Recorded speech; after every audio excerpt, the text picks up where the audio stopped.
তিনটি অভ্যাস যাদের, তাদের সাথে উঠবেন না, বসবেন না, চলবেন। কয়টি অভ্যাস? এ আল্লাহ বলেন ওয়ালা তুতি, আপনি অনুসরণ করবেন না তাদেরকে, চলবেন না তাদের সাথে, বসবেন না তাদের সাথে, সম্পর্ক রাখবেন না তাদের সাথে। তিনটি বদ অভ্যাস যাদের। এক, মান আগফালনা কলবাহু আন যিকরিনা, যার অন্তর আমি আল্লাহর জিকির, আমার স্মরণ থেকে খালি। 3 ঘন্টা যার লগে চলার পরেও একবার নাফরমানের জবান দিয়া আল্লাহর নাম বের হয় নাই, সুবহানাল্লাহ, আলহামদুলিল্লাহ, আল্লাহু আকবার, লা ইলাহা ইল্লাল্লাহ, এমন কিচ্ছু বাইর নাই। শুধু দুনিয়া, শুধু বেড়া, শুধু বেড়ি, শুধু ভাত, শুধু চাল, শুধু লাউ, শুধু কদু, শুধু ফাঙ্গাস, শুধু তেলাপিয়া, শুধু এই দুনিয়া দুনিয়া দুনিয়া, এই নিয়েই কথাবার্তা, এগুলো নিয়েই আলাপচারিতা। আল্লাহর নাম, নামাজের কথা, আখিরাতের কথা যার জবানে নাই, যার দিলে নাই, যার উচ্চারণে নাই, আল্লাহ বলে বন্ধু তার সাথে উঠবেন না, বসবেন না, চলবেন না, সম্পর্ক রাখবেন। নারে তাকবীর, নারে তাকবীর। জরুরি আলেম উলামা যেখানে, আলেম উলামা যেখানে, কোরআন সুন্নাহ যেখানে, ইমানদাররা যেখানে, মুমিন তাকবীর। বুঝলেন মুমিন কার সাথে থাকবে? 1 নাম্বার, যার অন্তর আমার স্মরণ থেকে খালি। আরে তুই কি মানুষ রে বেড়া, 3টা বাজে তার লগে বাইরিলা ছেলে, এই ছেলেরা, আরে একটা ছেলে হইলে একটা ছেলে বুঝো। তুমি যদি মার সন্তান হও, তুমি যদি মুসলমানের ঘরে জন্ম নিয়ে থাকো, তোমার বাবা মুসলমান, তোমার মা মুসলমান, একটা ছেলে, আমার কথা শোনো, একজন 3টা বাজে বাইরিলাই ফুলাডির লগে রাতের 10টা পর্যন্ত আড্ডা দিলা, 7 ঘন্টা, একটা ছেলে তোমার একবার বললো না যে দোস্ত আসরের নামাজ পড়তি না, মাগরিবের নামাজ পড়তি না, এশার নামাজ পড়তি না? তুমি কোন দুঃখে এই ইবলিসের লগে চললা? এ তো শয়তান। কথা বলেন না কেন? এগুলো শয়তান না? তো কার লগে চললা? আপনারা ইবলিসরে দেখছেন নি? কেউ দেখছেন না? চান না চিন্তা করে দেখছেন নি কেউ আপনারা? আমি দেখছি, হ্যাঁ, আমি অহরহ দেখি, আমি নিয়মিত দেখি। আপনারা ইবলিস দেখেন নাই? আমি অনেক দেখছি। কোরআনে আল্লাহ বলছে ইবলিস ইন্নাশ শাইতান, মানুষের প্রকাশ্য শত্রু, আদুব্বুম মুবিন। যে কোনো হুজুরে জিজ্ঞাসা আপনি, কোরআনে আল্লাহ বারবার বলছে শয়তান কি শত্রু? প্রকাশ্য শত্রু। কি শত্রু কর না? তাহলে আল্লাহ বলতেছে শয়তান প্রকাশ্য শত্রু, তো আপনি দেখতেন না কেন? না দেখলে তো আপনি গোপনে কইলে, গোপন শত্রু কইতে হইলে। বুঝেন নাই আপনি কথাটা? হ্যাঁ, বুঝা গেল। প্রত্যেকটা গুনাহ যেখানে সওয়ার হয়, যার উর্ফে সওয়ার হয়, তেই শয়তান। আপনি শয়তান দেখতেন না কেন? বুঝো নাই? যে তোমার মোবাইলে উলঙ্গ ছবি দেখাইনো শুরু করছে, মনে করলে শয়তান দেখছো না? এই যে তৈরি, এইটাই তো শয়তান, এইটাই তো শয়তান। যেই মেয়ে বেপরদা নিজের শরীর দেখাইয়া হাঁটতেছে 8-7 কাপড় পরে, তুমি ইবলিস দেখছো না? এই যে হাঁটতে যাইতে শয়তান, এই যে যাইতেছে দেবুড়ি, তো ও আপনি চিনছেন না ইবলিস? এটাই তো ইবলিস। আল্লাহ তো বলছে প্রকাশ্য শত্রু। হ্যাঁ, গুনাহ যার উপরে ভর হয়। 2 নাম্বার, ওয়াত্তাবা হাওয়াহু, আল্লাহ বলে বন্ধু জীবনটা যার মনের ইচ্ছা মতো চালায়। কোরআন কোথায়, সুন্নাহ কোথায়, আল্লাহ কোথায়, ইসলাম কোথায়, আল্লাহর হুকুম কই, রাসূলের সুন্নাত কই, কিচ্ছুর কোনো খবর নাই। তার মনে যা চায় সেভাবেই চলে। আল্লাহ বলে বন্ধু এমন মানুষের সাথে বসবেন না। এই জন্য বলি চাচারা, বাবারা, যেই 5 জনের লগে আপনি প্রত্যেক দিন বিকাল বেলা বসেন, তারা তো বিড়ি খায়, আপনি কেমনে তাগর লগে বসেন? 5 জন বিড়ি খাওয়াই না লগে বইলে ফেরেশতা তো আপনারে, এর মধ্যে আপনি যে বইছেন ফেরেশতা আপনারে মনে করবে এই 5 জনের লগে এবড়া হলো জুনায়েদ বাগদাদি, তো কি আব্দুল কাদের জিলানী, কি কোন একজন বুজুর্গের নাম কোন এবড়ারে, একটা কিছু কোন আমনে কোন ডকের কি বোঝা যায় না? হ্যাঁ, আমনে যে চিকন টুলের মধ্যে চা দোকানে 6 জনের লগে বইয়া বইয়া টেলিভিশন দেখেন, আমনে কি ডকের মানুষ বোঝা যায় না? হ্যাঁ এবারে এনে বইয়া কই বালা মানুষ তো দেখি না, কীর্তন দেখবেন আমনে? চাচা বালা মানুষ আমার লগে নাইবেন আমনে? আমার মাদ্রাসার মধ্যে 85 জন ছাত্র হেফজখানায় পড়ে, শুধু হেফজখানা, মোট ছাত্র 400 আলহামদুলিল্লাহ।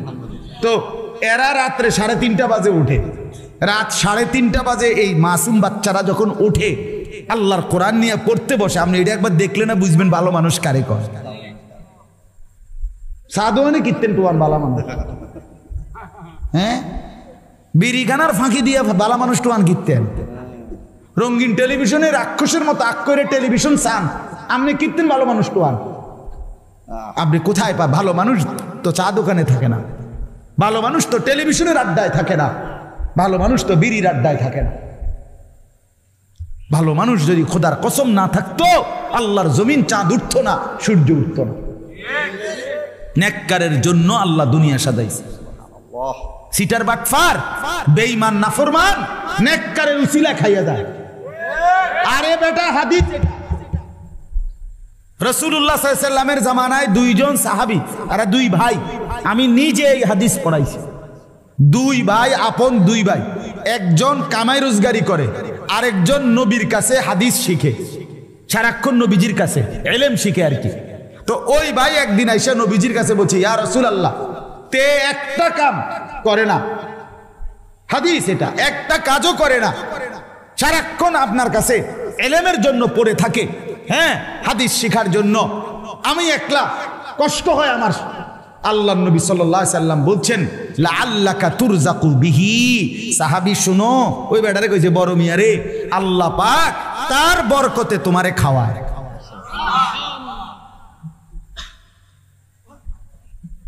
কার বরকতে? তালেবে ইলমের বরকতে, তালেবে ইলমের বরকতে। এই আল্লাহর কোরআন যারা মাদ্রাসায় ছেলেরা মেয়েরা পড়ে, খোদার কসম তাদের বরকতে আমরা বাকিরা খাই। আমার শায়েখ আল্লামা মুফতি মুশতাকুর নবী সাহেব বলে, এক রাত্রে শহরে বন্দরে যেই জিনা ব্যভিচার মদ জুয়ার আড্ডা হয় বড় বড় শহরে, এক রাতেই গজব দিয়ে উল্টে এলাউনের কথা। কিন্তু জায়গায় জায়গায় ফাঁকে ফাঁকে বিভিন্ন মাদ্রাসা হেফজখানা রাতের 3টা বাজে ছেলেরা যখন উঠা যায় আল্লাহর কোরআন নিয়ে বসে, তো রব্বুল আলামিন বলে, চেয়েছিলাম আযাব দিয়ে ধ্বংস করে দিতে, কিন্তু তোরা উঠে গেলি, তোরা উঠে গেলি বান্দা, তোদের হাতে আমার কোরআন দেখে আমি কেমনে আযাব দিই।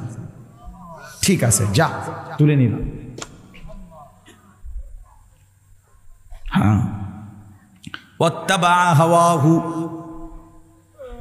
আল্লাহ বলেন মনের ইচ্ছা মতো যে চলে বন্ধু তার সঙ্গে বসবেন না। 3 নাম্বার, ওয়া কানা আমরুহু ফুরুতা। রব্বুল আলামিন বলেন বন্ধু, প্রতিটা গুনার কাজে যে সীমা লঙ্ঘন করে, এমন সীমা লঙ্ঘনকারী পাপীর সাথে আপনি বসবেন না। একটা তো হইল গুনাহ, কোনোদিন ভিন্নারী দেখে ফেলছেন, গুনাহ হয়েছে, তওবা করে নিছেন, আল্লাহ ভুল করে ফেলছি। আর একটা হলো আপনার জিন্দিগি টেলিভিশন দেখা, রেখে সীমা লঙ্ঘন না? একটা হলো গুনাহ হয়ে গেছে, মিছা কথা একবার কইয়া লাইছেন আপনি, মনের বেখেয়াল কইয়া লাইছেন, আল্লাহ মাফ করে দেন, ভুল হয়েছে আর বলবো না। আর একটা হলো ওজনে কম দেওয়া, এটাই আপনার ব্যবসা, আপনার সিস্টেমে এটা, আপনি কাস্টমারের লগে কাঁচা মিছা কথা কই। আছে না এমন কথা? বলেন 30 বছর এই ঢাকাইতে এক তালে ব্যবসা করতে আছে, যে প্রতিদিন ওজনে কম দেয়। 3 নম্বর মালেরে 6 নম্বর মালেরে কয় 1 নম্বর, কয় যে এই জাফান থেকে আমরা বাড়ি উঠে হালাইছিল, এয়ারপোর্টও আইছে না, ডাইরেক্ট ইন্ডিয়া যাইতে সময় বিমান, জাপানেতে যাইতে সময় ইন্ডিয়া হালাই দিয়ে গেছে, ডাইরেক্ট জাপানি, মানে আমরা সালে ফুটছি জাপান থেকে। এরকম মিথ্যুক আছে কিনা বলেন না? এই কাঠটা হারাম হয়ে যাবে, এই ব্যবসাটা হারাম, মরা বাপের কসম, মানে জিডার সামনে পাইবো কাঠ, সার কাপ, নুনের বাড়ি, আমনের জিডার সামনে বিডার কসম। হ্যাঁ, আপনি জানেন না, রাসূলুল্লাহ সাল্লাল্লাহু আলাইহি ওয়াসাল্লাম বলছে, হাদিসে আছে, পৃথিবীতে সবচেয়ে বেশি কসম খায় কে? ব্যবসায়ীরা। এটা হাদিস, নবী বলছে যে সবচেয়ে বেশি কসম করে কে? ব্যবসায়ীরা। আর সবচেয়ে বেশি অভিশাপ দেয় কে? বেডিরা। হ্যাঁ, এটা রাসূল বলছে, হাদিস। নবীজি বলছে সবচেয়ে বেশি অভিশাপ দেয় কে? একারে আপন ফুত, এ বড়ির ফুত, এতে হয়তো ফ্যাঁকের মধ্যে শরীরটা বড়াই লাইছে, এ তারে গজব দিয়ে লাইছে জায়গা।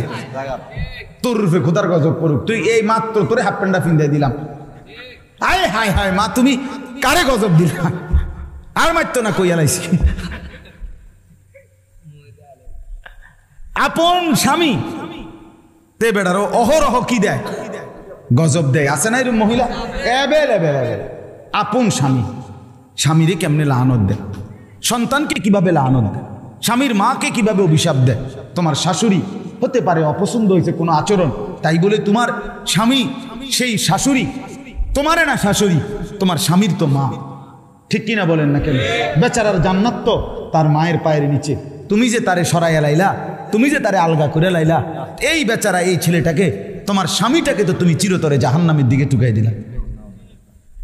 তোমার একটু সুখের লাগিয়া তুমি স্বামী বেচারারে শেষ করে দিলা, ওই ছেলেটার জীবন শেষ করে দিলা। মার অভিশাপে, বাবার অভিশাপে সন্তান জাহান্নামী হবে না? কথা বলেন না কেন? তখন জাহান্নাম থেকে বাঁচাবে স্ত্রী। তো মার অভিশাপ যখন পড়বে তো স্ত্রী বাঁচাই দিবে না? বাবার অভিশাপ যখন পড়বে তো স্ত্রী বাঁচাই দিবে না? খেয়াল করে ছেলেরা বাবার বলেন, হ্যাঁ স্ত্রীকে স্ত্রীর হক দেন, স্ত্রীকে স্ত্রীর প্রাপ্য দেন, স্ত্রীর উপরে জুলুম করবেন না। স্ত্রী জীবনের সঙ্গী, ভালোবাসার সঙ্গী, দয়া মায়ার সঙ্গী। স্ত্রী সে আপন, সে কলিজার টুকরাই, সে ভালোবাসার প্রিয়জন, সব ঠিক আছে, সব ঠিক আছে। স্ত্রীকে সর্বোচ্চ ভালোবাসা এটা কোনো গুনাহ না, কারণ এটা হালাল। কথা বলেন না কেন? কিন্তু তাই বলে মার উপরে জুলুম না, এটা না। বাবার উপরে জুলুম করবে না, না। স্ত্রীর হক স্ত্রীকে দেন, মার হক মাকে। আহা কত পরিমাণ আজকে সন্তান 6 মাস লাগে না, মা বাপ থেকে সন্তান স্ত্রীর প্ররোচনায় আলাদা আলাদা আলাদা। মা বোঝেন তো, সে তো আগে পড়ালেখা করছে, কাম কাজ শিখছে না, রাইতারে না, এত বড় সংসার বোঝেন তো মা। আমি আপনাকে ওদিকে খেয়াল রাখবো মা। হ্যাঁ বধু নিক গাই শহরে, কি সুন্দর আলা, কি সিহন কথা কইলেন আপনি। আমনে শুধু ভাত খান, আমনের মা চিরা খাইয়া বড় হয়েছে। আপনি কার কলিজার মধ্যে দাগ দিয়ে গেলেন, আপনি খবর নাই না? সুখ ঠিক আছে, দুনিয়া আর কি, আখেরাত। অতএব কথা শেষ। পরের আয়াতের মধ্যে ওয়াকুলিল হাক্কু মির রাব্বিকুম, আল্লাহ বলে বন্ধু আমার পক্ষ থেকে সত্য কথা আমি বলে দিলাম। ফামান শাআ ফালিয়ুমিন ওয়া মান শাআ ফালিয়াকফুর, যার ইচ্ছা ঈমান আনুক, যার ইচ্ছায় কুফরি করুক। মনে রাখবেন, ইন্না আ'তাদনা লিয-যালিমিনা নারান আহাতা বিহিম সুরাদিকুহা, আমি সমস্ত পাপী নাফরমানের জন্য এমন জাহান্নামের আগুন রেডি করছি, যে আগুন মাঝখানেও আগুন, চতুর্দিকের বেষ্টনীর মধ্যেও আগুন। ইন্নাস্তাগীসু ইউগাসু বিমাইন কালমুহলি ইয়াশবিল ওয়ুজুহ, আল্লাহ বলে বান্দা বন্ধু বলে দেন, আমার সেই জাহান্নামে নাফরমান যখন জ্বলবে, প্রচন্ড তৃষ্ণার্ত হয়ে যখন পানি চাইবে, তা এতটা গরম পানি দেওয়া হবে, পানিটা মুখে লাগবার সাথে সাথেই পুরা চেহারাটা ঝলসে যাবে। বিইসা শারাব, কত নিকৃষ্ট পানীয়, ওয়াসাআত মুরতাফাকা, কত নিকৃষ্ট ঠিকানা আমার বাপ। অতএব আজকে রাত গভীরে এই কথাটাই শুধু আপনাদেরকে বলতে চাই। ওই 28 নম্বর আয়াত দ্বারা বোঝা গেল, একজন মুসলমান যুবক হও আর বুড়া হন, আপনার সঙ্গী, আপনার আপনজন, আপনার সম্পর্ক, আপনার আন্তরিকতা হবে ইমানদারের সাথে। কার সাথে বলেন না? নামাজের সাথে, নামাজের সাথে। কোনো পাপী, কোনো সীমা লঙ্ঘনকারী, কোনো নাফরমান, তার সাথে স্বাভাবিক দুনিয়া চালবার। আমি খরচা কিনছি, খরচা দিছি, আমি গাড়ি তুলছি, গাড়িতে নামছি, আমার লেনদেন দুনিয়া, এটা ঠিক আছে, এটা তো কাফেরের লগেও করা যায়। কথা বলেন, কিন্তু বন্ধুত্ব উঠা বসা, সম্পর্ক, ফ্রেন্ড, আন্তরিকতা, ঘনিষ্ঠতা, এটা যেন কোনো নাফরমানের সাথে না হয়। নাফরমানের সাথে। মোবাইলে তোমার ফেসবুকে তোমার বন্ধু পৃথিবীর কাফেররাও বেঈমানরাও, তুমি জানো না সবার সাথে বন্ধুত্ব এটা হারাম। বেঈমানের সাথে মুমিনের কি হইতে পারে না? তোমার ফ্রেন্ড এই কথার নাম দিয়া এই লিস্টে কোনো ইমানদার নেককার ছাড়া অন্য কারো নাম আসতে পারে। এর 80,000 ফ্রেন্ড, হ্যাঁ এ দুটি ফ্রেন্ড তুমি ফিন্দো কেমনে? ফুল ফ্রেন্ড ফিন্দো কেমনে? তুমি তো ফুরাটাই তোলে ফ্রেন্ড, শার্ট গাও তো কেমনে? আল্লাহ আমাদেরকে মাফ করে দেন। অতএব আমার বাপ, আমরা কি বুঝাইলাম? বুঝাইলাম এটা সঙ্গী বানাবেন কাকে? ইমানদারকে। বলেন না বলেন? নেককার। নবীজি বলছে আল মারউ আলা দীনি খালিলিহি ফালিয়ানজুর আহাদুকুম মান ইউখালিল। নবীজি বলেন প্রত্যেক মানুষ তার বন্ধুর রঙে গুণে গুণান্বিত হয়। অতএব তোমরা খেয়াল রেখো কাকে বন্ধু বানাচ্ছ। এই হাদিসটা পড়ছিলাম।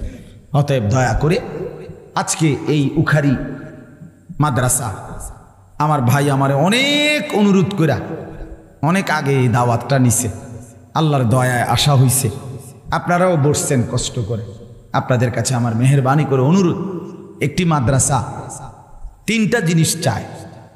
1 নাম্বার দোয়াউল মুসলিমিন, মুসলমানদের দোয়া। আপনারা দোয়া করেন আল্লাহ যেন ইখলাসের সাথে মাদ্রাসাটাকে কায়েম করে দেয়। 2 নাম্বার আতফালুল মুসলিমিন, মাদ্রাসা মুসলমানের সন্তান চায়। কি চায় বলেন না? সন্তান। আপনার সন্তান, আপনার ছেলে, আপনার মেয়ে, তারা যদি দিন না শিখে, শিখবে কে? হিন্দুর ফুতে, ইয়াহুদির ফুতে, কার ফুতে?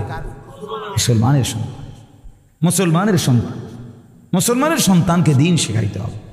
আর শেখুল হাদিস আল্লামা আজিজুল হক রাহমাতুল্লাহ আলাইহি বলতেন যে এক মুমিনের যার মধ্যে নবীর ভালোবাসা আছে, তার ভালোবাসার এটাও একটা প্রমাণ যে সে নিজের বংশধরকে দিন শেখায়। কেন? যে সে বিশ্বাস করে যে আমার সন্তান যদি আলেমা হয় নবীর ওয়ারিস হবে, আর নবীর সাথে আমার সন্তানের নামও জুড়বে ওয়ারিসের তালিকায়। এটা তো আমার রসুলের প্রতি ভালোবাসা, আমার মহব্বতের একটা চূড়ান্ত সীমা। এই জন্য 2 নাম্বার সন্তান। 3 নাম্বার আমওয়ালুল মুসলিমিন, মুসলমানের দান সাদকা।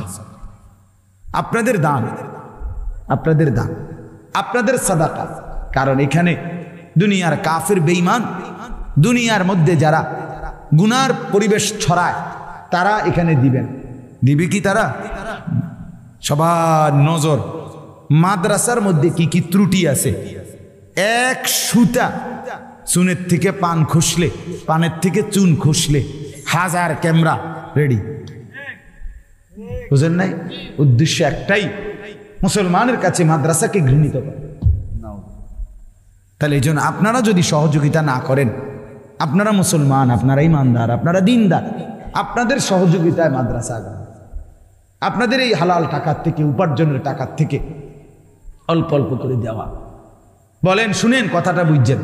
ছেলে মেয়ে বিবি বাচ্চার জন্য যে সংসার করছেন, এটার জন্য যা খরচ, এটা যেমন আপনি করছেন, আপনার আখেরাতের জন্য দান সাদাকা এটা আপনারই জন্য। বিশ্বাস করে এটা মাদ্রাসায় দিছেন, এটা আপনার গায়ে লাগছে, তা আমনের কামাই করা টাকা যে আমনের বিবি বাচ্চা খায়, এটাও তো আমনের গায়ে পড়ে না, তাদের জন্য ব্যয় হয়। তো ওইটা যেরকম সওয়াবের আশা, খোদার কসম দ্বীনের জন্য দেওয়া, এটাও সওয়াবের আশা। রাসূলুল্লাহ সাল্লাল্লাহু আলাইহি সাল্লাম আমাদেরকে উভয় ক্ষেত্রে উৎসাহিত করছে। বিবি বাচ্চার জন্য খরচ করো, আল্লাহর দ্বীনের জন্য খরচ করো। এই জন্য আপনাদের দান সাদকা করবেন। আজকে এখন এই শেষ 2টা মিনিট, আমি দিলেও শেষ, না দিলেও শেষ। 2 মিনিটে আর যদি কেউ বলেন, মৌলানা সাহেবের কাছে বলছিলেন, এখন আর বলবেন কিনা বা দিবেন কিনা নগদ, মেহেরবানি করে যদি একটু সহযোগিতা মাদ্রাসার জন্য করেন ভালো হবে। মাদ্রাসার কয় তালার যেন ছাদ করবে? 2 তালা। সিমেন্টের বস্তা লাগবে। যদি মনে করেন 2 বস্তা, 5 বস্তা, 1 বস্তা সিমেন্ট দিবেন, তাও বলেন। এই 2-4 মিনিট, আমি লম্বা কালেকশন করব না, এক্ষুনি দোয়া করছি। বলেন ইনশাআল্লাহ। বলবেন কিনা আর কেউ? না বললেও বললেন না আর কি। কিন্তু আমি মনে করি আপনারা ভালোবাসা বললে, সহযোগিতা করলে আপনাদের লাভ। যিনি দিবেন আমার শায়েখ আল্লামা মুফতি মুশতাকুন নবী সাহেব বলে, আমার বহুদিন বলছে মৌলানা আল্লাহর বান্দাদেরকে শোনাবেন, নিজেও করবেন, যেখানেই ভালো কাজ সেখানেই যেন আমার নাম, এটা যেন একটা জীবনের স্লোগান হয়, প্রতিটা ভালো কাজে আমার নাম থাকে। কি লাভ হবে হাসরের ময়দানে? তখন নেকি দেখা খুশিতে আত্মহারা হয়ে যাবে যে সুবহানাল্লাহ, কত জায়গার থেকে আমার নামে কত নেকি। বলেন ইনশাআল্লাহ, বলবেন আর কেউ? সিমেন্ট দিবেন, সিমেন্ট